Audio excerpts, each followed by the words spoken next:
जी को ही समर्पित। अ, तो भंते जी ने मतलब जो हमारा जो ऑर्डर है, तो ऑर्डर के लिए उन्होंने मतलब उनकी इच्छा थी, मतलब भंते जी की क्या महत्वाकांक्षा थी। जैसे भारत पूरे भारत को बौद्धमय बनाने की हमारे आदरणीय बाबा साहब चाहते थे कि पूरा भारत बौद्धमय बने। और बाबा साहब ने प्रयास भी किया संविधान के माध्यम से पूरे भारत को बौद्धमय बनाने का। और इसी तरह से हमारे भंते जी ने जो वो सपना देखा कि मतलब वो पूरे भारत को ही नहीं, वो पूरी दुनिया को ही बौद्ध में बनाना चाहते थे। ये हमारे भंते जी का सपना था। और उन्होंने मतलब एक विशेष पद्धति, विशेष शिक्षाओं के माध्यम से बौद्ध धर्म को एक नए तरीके से पेश किया हमारे सामने। और और मैं समझता हूँ कि लगभग 50 देशों में, 50-55 देशों में ये इंटरनेशनल टीबीएम जो संघ है, वो अपने अच्छी तरह से प्रचार-प्रसार का काम कर रहा है। और हम ये सब जानते हैं कि बौद्ध धर्म का प्रचार-प्रसार जो है, जैसे बाबा साहब कहा करते थे कि सबसे ज़्यादा जो महान कार्य है या सबसे ज़्यादा पुण्य का जो कार्य होता है, या कहना चाहिए सबसे बड़ा जो दान है, वो धम्म दान कहलाता है। तो इस धम्म दान में मैं भी अपनी सहभागिता मतलब करने जा रहा हूँ। तो उम्मीद है कि आप लोगों को थोड़ा कुछ पसंद आएगा। तो भंते जी हमारा ये चाहते थे कि हमारे जो ये जो ऑर्डर है, वर्तमान का जो ऑर्डर है, मतलब ये जो संघ सदस्य है या धम्मचारी है, तो उसको अपने जीवन में क्या बनना है? मतलब कम से कम श्रोतापन की अवस्था ज़रूर प्राप्त करनी चाहिए। अब ये श्रोतापन की अवस्था क्या है? मैं इसको थोड़ा डिटेल में समझाने का मैं प्रयास करूँगा। क्योंकि श्रोतापन की अवस्था के लिए आदमी को मतलब 3 बंधन तोड़ने पड़ते हैं। वैसे तो अरहत की अवस्था प्राप्त करने के लिए 10 बंधनों का वो है इसमें। तो 10 बंधन जैसे सत्काय दिट्ठीय, विचिकित्सा, शीलव्रत परामर्श है, और कामराग है, व्यापाद है, रूप राग है, अरूप राग है, मान, अपमान और अविद्या, जिसे अज्ञान कहते हैं। तो इस तरह से ये 10 बंधन, अ, 10 बंधन यदि आदमी ओवरकम कर लेता है या इनके पार चला जाता है या इनको काट देता है, तो निश्चित रूप से वो अरहत की स्टेज प्राप्त कर सकता है। और भगवान बुद्ध ने स्वयं भी कहा है कि जो अवस्था मैंने प्राप्त की है, वो अवस्था आप लोग भी प्राप्त कर सकते हो। तो सबसे पहली जो अवस्था है, जो श्रोतापन की जो अवस्था है, उसको प्राप्त करने के लिए आदमी को क्या चाहिए? जो 3 बंधन है, तो ये 3 बंधन सबसे पहले सत्काय दिट्ठी आता है। और सत्काय दिट्ठी वास्तव में देखा जाए, बहुत लोगों को बहुत सारी बात क्लियर नहीं होती। लेकिन सत्कार दिट्ठी के बारे में आज मैं आपको डिटेल से चर्चा करके बताऊँगा कि वास्तव में सत्कार दिट्ठी होती क्या है और किस तरह से ये हमें हमारे हमारे जीवन में मतलब काम करती है, किस तरह से हमें प्रभावित करती है और किस तरह से हमें दुःख में बनाती है या अज्ञानता की तरफ झोंकती है। तो सत्कार दिट्ठी आप ऐसा समझ समझ सकते हो, मतलब पक्की धारणा बनाना। पक्की धारणा मतलब पक्की धारणा जो गलत बातों की धारणा कहना चाहिए, जिसमें सत्यता का कुछ भी लेस मात्र कुछ होता नहीं है, मतलब सच्चाई नहीं होती सत्काय दिट्ठी में। तो इसको मैं थोड़ा थोड़ा एग्जाम्पल करके मैं बताने का प्रयास करूंगा कि सत्काय दिट्ठी किस तरह से आदमी को परेशान करती है। तो ये एक तरह से ये बिलीव सिस्टम है, बिलीव मतलब आदमी मान लेता है, अपने मन से मान लेता है। बहुत सारी समस्याएँ होती हैं आदमी के जीवन में, वो आदमी अपने मन से मानता है उसे कि ये समस्या है। लेकिन वास्तव में जब वो चिंतन करता है, तो चिंतन करते-करते वो थक जाता है, लेकिन वो समस्या का हल निकलता नहीं। समस्या का हल इसलिए नहीं निकलता कि वो समस्या होती ही नहीं है। अब जैसे मान लो ये पूरा भारत देश जो है हमारा जातिवाद से ग्रसित है। जातिवाद, धर्मवाद, क्षेत्रवाद। अब ये जाति जो है, जैसे मान लो बहुत से जो लोअर कास्ट के लोग हैं, लोअर कास्ट के लोग मतलब वही सोचते हैं, जैसे मान लो एससी एसटी के लोग ही हैं, तो वो ये सोचते हैं कि मतलब हमारी जाति जो है वो निम्न जाति है, छोटी जाति है। वो मान लिया कि मेरी निम्न जाति है। तो और जो अपर कास्ट के लोग हैं वो ये माने बैठे कि हम तो अपर कास्ट के लोग हैं। जो जो लोअर कास्ट के लोग हैं वो उससे इस इन्फीरियरिटी से निकलने के लिए वो प्रयास करते हैं कि मैं कैसे इससे बाहर निकलूं। और ऐसा नहीं है सभी, मतलब बहुत सारा तबका या बहुत सारी संख्या इस जातिवाद से ग्रसित है। इवन हमारे राजनेता भी ग्रसित हैं जातिवाद से। तो ये जातिवाद जो है, जातिवाद का जो जहर है, तो आदमी सोचता है कि मैं कैसे इससे बाहर निकलूं। तो वो सोचता रहता कैसे बाहर निकला जाए, कैसे बाहर निकला जाए। वो सोचता सोचता थक जाएगा, लेकिन उसका कोई हल मिलेगा नहीं। क्यों नहीं मिलेगा हल? क्योंकि वो चीज सत्यता में कुछ चीज होती ही नहीं है। वो नथिंग एल्स, कुछ नहीं है, जाति कुछ नहीं है। आप उसका एनालिसिस करोगे तो जाति नाम का कोई कीटाणु, कोई सच्चाई है ही नहीं। और जब वो सच्चाई होती नहीं तो उसका हल क्या निकालोगे? हल तो उसी चीज का निकलता है ना जो वास्तव में आपको कठिनाई दिखाई दे रही है। जैसे मान लो आपको दिल्ली जाना है। अब दिल्ली जाना एक टारगेट है। आप कैसे जाते हो? तरह तरह के वाहन है हमारे पास में। तो आपकी चॉइस है, आप साइकिल से भी जा सकते हो, आप पैदल भी जा सकते हो, बस से भी जा सकते हो, अपनी गाड़ी से भी जा सकते हो। बहुत सारे और भी मतलब विकल्प हैं, ट्रेन से जा सकते हो। तो ये जो हमारा जो कोई समस्या सामने आती है या हमारे सामने कुछ भी टारगेट है, उसको प्राप्त करने के लिए हम जो तरह तरह की बातों मतलब वो लगाते हैं, मतलब कैसे जाया जाए, इसको कैसे ओवरकम किया जाए। लेकिन ये बहुत सारी जो मान्यताएं हैं, जैसे जातिवाद की मान्यता ऐसी होती है कि आदमी मन से मान लेता है कि मैं तो जाति से छोटा आदमी। जैसे मान लो सपोज करो बचपन में हमें यही सिखाया गया, हमें घर से शिक्षा मिली इन्होंने, हम तो हमारी जाति जो है शेड्यूल्ड कास्ट में, मतलब हम तो लोअर कास्ट के लोग हैं। तो बाकी लोग भी ये कहा करते थे कि इनको आप जो है, आप तो छोटी जाति में पैदा हुए, इसी में रहोगे। तो अब हम सोचा करते थे कि भाई ये बड़े कैसे हो गए, हम छोटे कैसे हो गए। तो सोचते सोचते हम थक जाते थे, लेकिन कोई हल निकलता नहीं था। फिर हमने भी मानना शुरू कर दिया, हाँ यार हम तो छोटे ही हैं। तो ये जो जो हम मान लेते हैं कि हम छोटे हैं, हमारे अंदर इंफीरियरिटी है, तो यही सबसे बड़ा, ये यहीं से कष्ट या दुख या बीमारी शुरू हो जाती है। क्योंकि हमारे मन ने मान लिया, हमारे मन ने, जबकि वो अब वास्तव में देखा जाए तो वो मतलब ये इंफीरियरिटी नाम का कोई तत्व होता नहीं है। आप एनालिसिस करके देख लीजिए, कुछ नहीं मिलेगा, जाति में कुछ नहीं मिलेगा। आप पूरी बॉडी में एनालिसिस करके देख लो कि जाति नाम की कोई चीज है इसमें। लेकिन हमारे मन ने माना हुआ ये बीमारी है, मन ने मान ले कि हम छोटे आदमी हैं, इसीलिए हम बड़े आदमी नहीं बन सकते। लेकिन बड़े बनने के लिए तो बहुत सारी अध्ययन करेगा, पढ़ाई करेगा, लेकिन फिर भी बड़ा नहीं बन पाएगा। क्यों नहीं बन पाएगा? क्योंकि दूसरे लोगों ने आपको छोटा माना हुआ है। और छोट जब दूसरे लोग भी आपको छोटा मानते हैं और आपने, वो तो मानते हैं, लेकिन आपने खुद भी मान लिया है, तो इसलिए आप उससे बाहर नहीं निकल सकते।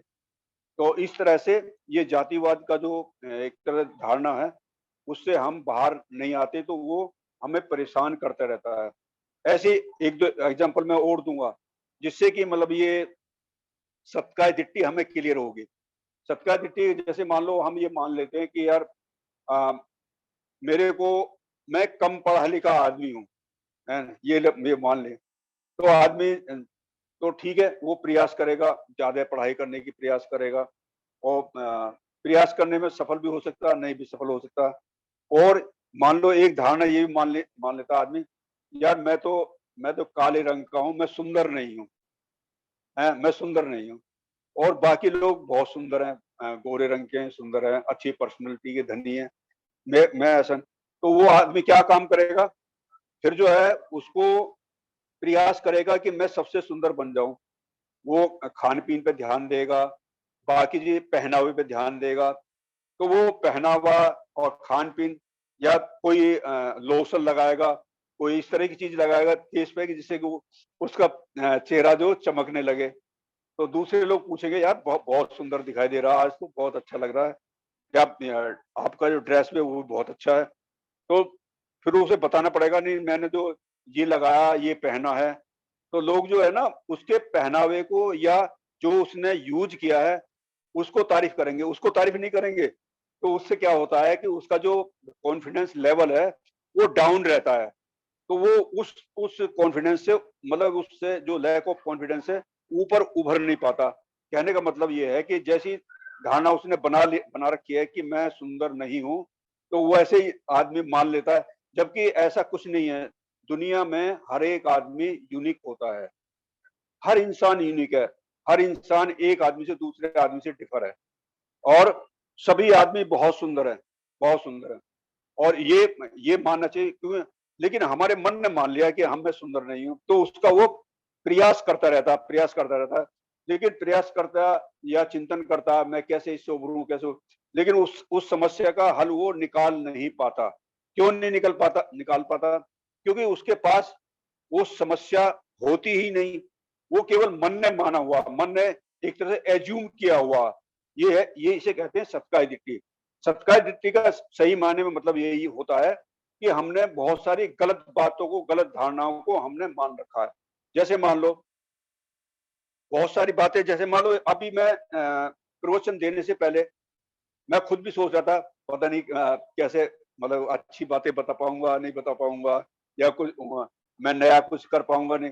तो मेरे मन में भी थोड़ा, ये हर एक के मन में आता है।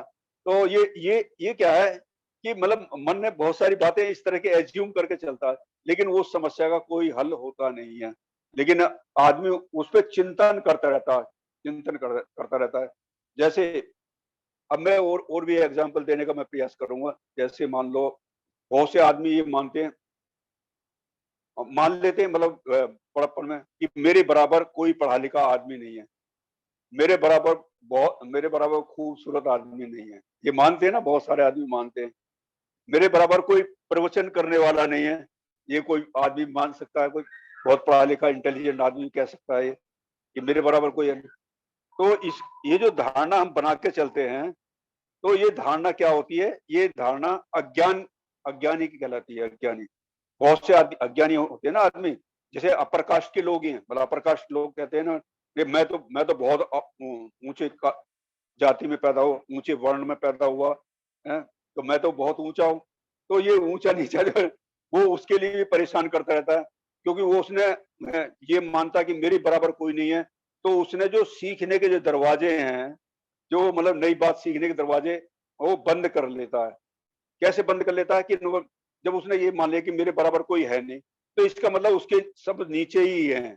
तो वो सीखने के दरवाजे ऑटोमेटिक उसके बंद हो गए। तो जब बंद हो गए तो निश्चित रूप से दुनिया में ऐसा कोई आदमी नहीं है कि जो अपने आप को मतलब अंतिम कह सके कि मतलब मेरे बराबर कोई नहीं है। ऐसा किसी ने भी नहीं कहा। जो जो भी विद्वान लोग, अच्छे अच्छे लोग हो गए हैं या अरहत की अवस्था प्राप्त लोग होते हैं, वो भी ये नहीं कहते मेरी अवस्था जो मैंने अरहंत की अवस्था प्राप्त कर ली है। वो जैसे जो आदमी श्रोतापन की अवस्था प्राप्त कर लेता है, तो श्रोतापन की अवस्था को प्राप्त करने करने के बाद वो कभी नहीं कहेगा कि मेरे को ये अवस्था प्राप्त हो गई है। और उसकी पहचान कैसे करेगा? अब दूसरा आदमी कैसे पहचान करेगा? तो जो आम आदमी है, जो हम संसारी लोग हैं, हम लोग संसारी लोग हैं, तो हम संसारी आदमी उसको श्रोतापन को पहचान नहीं कर सकता है। मतलब हमारे सामने से निकल भी जाएगा श्रोतापन अवस्था का आदमी, तो निश्चित रूप से हम पहचान नहीं कर पाएंगे। जैसे कि हमने देखा ना, भगवान बुद्ध, उसके सामने से जो ऊपक नाम का जो अ, जैन मुनि था, बहुत बहुत अच्छी अवस्था प्राप्त था, लेकिन फिर भी वो भगवान बुद्ध को पहचान नहीं पाया और अहंकार में आके बोला कि नु हाँ होगा। तो ठीक इसी तरह से हम भी इसी तरह के बने रहते हैं। तो मैं ये बताना चाहता हूँ कि ये हमने धारणा बनाई हुई है। तो इन धारणाओं पे काम करना चाहिए हमें। इन धारणाओं पे हमें काम करना चाहिए। जैसे मान लो धर्मवाद की बहुत सारी धारणाएं हम बना के चलते हैं। धर्म मतलब मेरा जो धर्म है सबसे सर्वश्रेष्ठ धर्म है, ऐसा मानते हैं सभी लोग। सभी धर्मों के लोग कहते हैं मेरा धर्म सबसे अच्छा है, सबसे अच्छा धर्म मेरा है। और बौद्ध धर्म वाले कहते हैं कि हाँ, हमारा धर्म दुनिया में सबसे अच्छा धर्म है। बाबा साहब खुद ही कह गए कि मतलब सुखी जीवन जीने का जो मार्ग है वो बौद्ध धर्म से बढ़ के दुनिया में कोई धर्म है नहीं। और वास्तव में देखा जाए तो ये सिद्ध हो चुका है। बाकी धर्मों के लोग भी, जो बाकी धर्मों के बड़े बड़े गुरु, महान गुरु, उन्होंने भी ये मान लिया है कि बौद्ध धर्म ही एक तरह से सुखी जीवन जीने का सही मार्ग है, अच्छा मार्ग है। तो इस तरह से ये जो सत्काय दिट्टी है, ये जो धारणा बना के चलते हैं, जैसे मान लो हमने धारणा बना ली कि मैं प्रवचन नहीं दे सकता, तो ये हमने धारणा बनाई ना, है? मैं अंग्रेजी में लिख नहीं सकता। अंग्रेजी आती है लेकिन फिर भी उसको उससे धारणा बना रही नहीं, मैं लिख नहीं सकता। मैं अंग्रेजी बोल नहीं सकता। मैं हिंदी की ड्राफ्टिंग नहीं कर सकता। तो बहुत सारी धारणाएं, मतलब आते हुए भी आदमी ये धारणा बना लेता है, नहीं मेरे से नहीं हो सकता। अब जैसे मान लो, जैसे बैंक में मैंने बैंक में काम किया है और बैंक से मैं रिटायर आदमी हूँ। तो उस समय क्या होता है, जैसे मतलब लोकल हमारे मोदी नगर के पास में एक छोटा सा गांव है। अब छोटा सा तो नहीं रहा, अब तो बड़ा हो गया। भोजपुर ब्लॉक भी है वो। वहाँ पर हमारी बैंक है। तो आसपास के वो अब जाट बाहुल क्षेत्र है। तो बैंक में जब हम काम करते थे तो उनको जैसे मान लो हम सम्मान से बोलते थे, "नो, आओ आओ आओ, ताऊ जी आओ, बाबू जी आओ, कैसे क्या काम है।" तो वो लोग क्या क्या करते थे, वो सोचते थे कि इसकी कमजोरी है।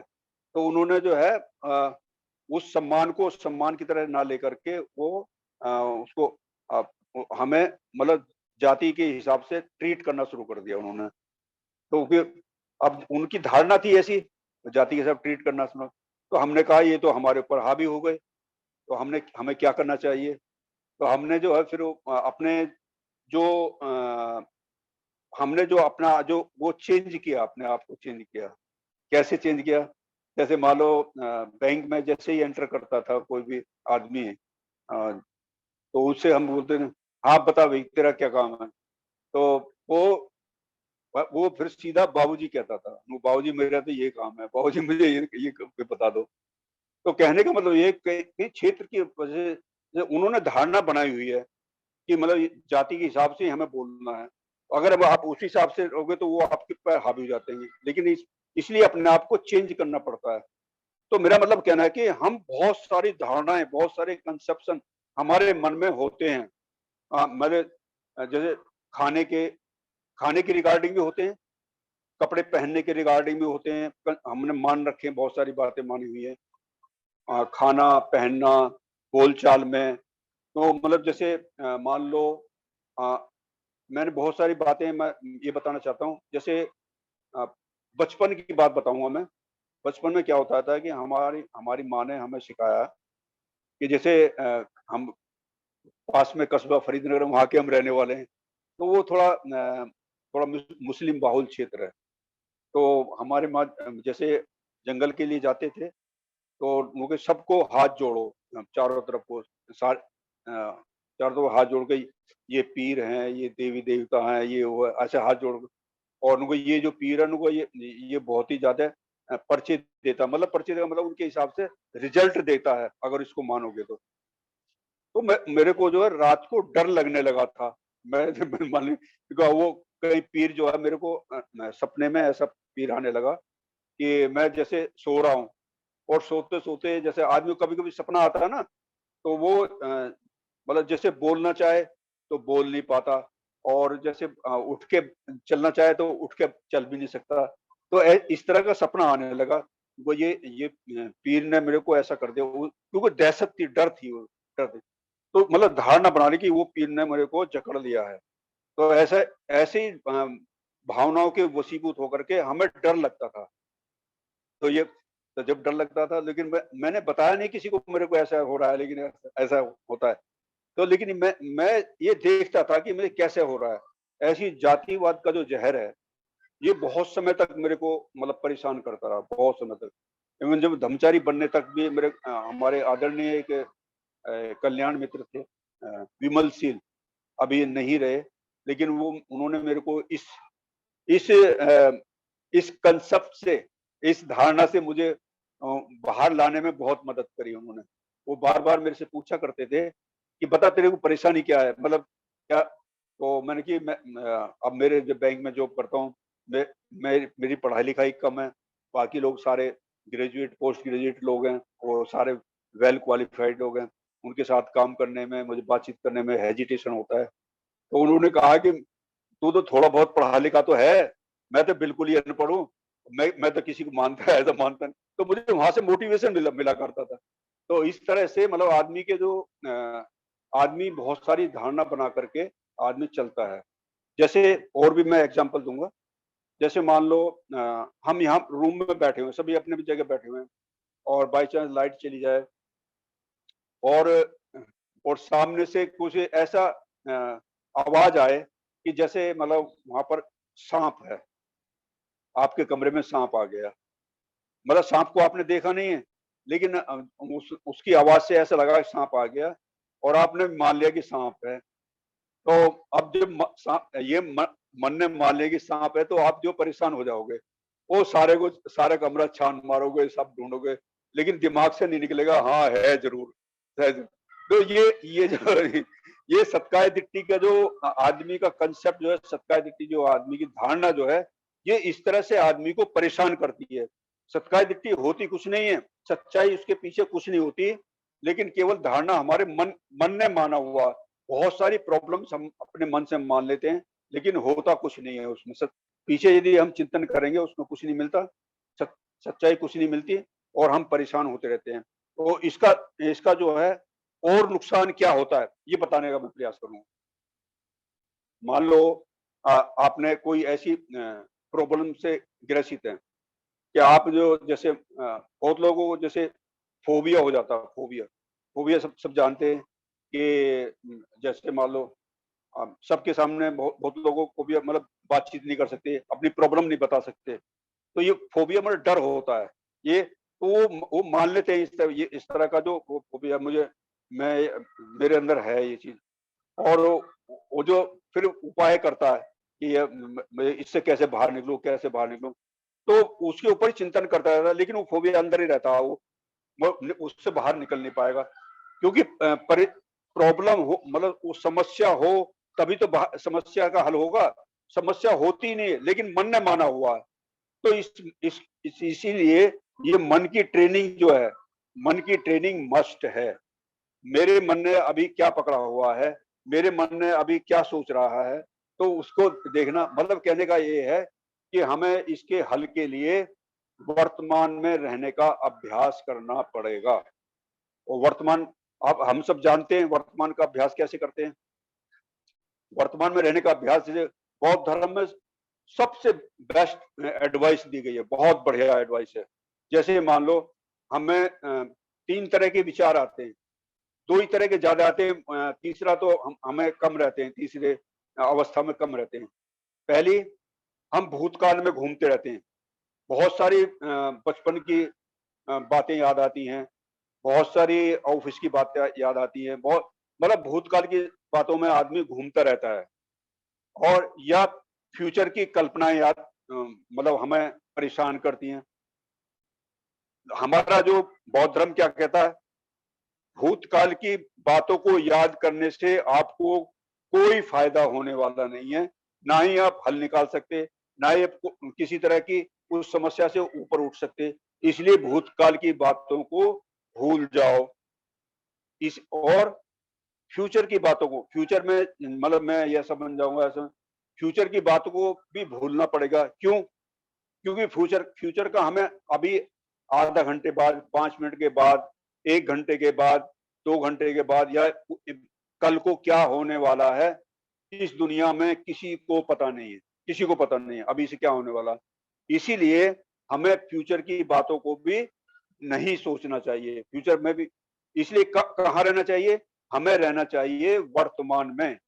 वर्तमान में। तो वर्तमान में का मतलब जैसे हम अपने आप को देख रहे हैं, आपको देख रहे हैं, मैं टॉक करने का प्रयास कर रहा हूँ, प्रवचन देने का प्रयास कर रहा हूँ, आप लोगों को देखने का प्रयास कर रहा हूँ। तो या फिर और वर्तमान में रहने का एक तरीका और भी है, हम अपने जो हमारा जो साँस है, हमारा साँस जो है, अपने साँस के संपर्क में रहना चाहिए। हम जैसे धीरे-धीरे अपने साँस क के साथ संपर्क बढ़ाएंगे तो हम ऑटोमेटिक वर्तमान में रहने का जो हमारा ड्यूरेशन है वो समय बढ़ता जाएगा। और वर्तमान काल में रहने का जितना मोमेंट, जितना समय हम वर्तमान में रहेंगे, तो आप निश्चित रूप से मान लीजिए भूतकाल या फ्यूचर का जो भी वो बातें हैं वो हमें परेशान नहीं करेंगे। वर्तमान में कोई विचार नहीं होता, वर्तमान काल आपका एंजॉयमेंट का टाइम होता है। आप वर्तमान में जी रहे हैं, इसका मतलब ये है कि आपको कोई परेशानी नहीं है। वर्तमान में जी रहे हैं, आपको कोई समस्या नहीं है।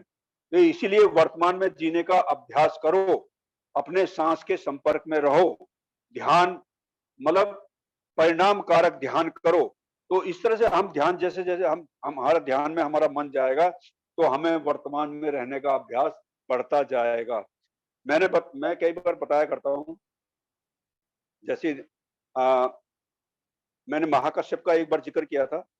तो महाकश्यप उनका जो ध्यान करने का तरीका ये था, वो अपने मन को खाली किया करते थे। और बोधिधम्म भी है, बोधिधम्म का भी तरीका यही था, जो चाइना में वो धम्म को ले गए थे। उन्होंने भी यही तरीका सिखाया चाइना वालों को कि अपने मन को खाली करना। अपने मन को खाली करने का मतलब ये होता है कि शांत होकर बैठ जाना और विचारों को जागरूकता पूर्वक देखना। अभी एक विचार आया और विचार आने के बाद हम उसे देख रहे हैं विचार, और उसके बाद देखते देखते वो विचार जो जैसे आकाश में बादल होते हैं वो चला जाता है। उसके बाद फिर दूसरा विचार आता है, दूसरे विचार को भी देखते हैं वो भी चला जाता है, फिर तीसरा। तो इस तरह से जो विचार आते हैं हम देख रहे हैं विचार आ रहा है जा रहा, आ रहा जा रहा।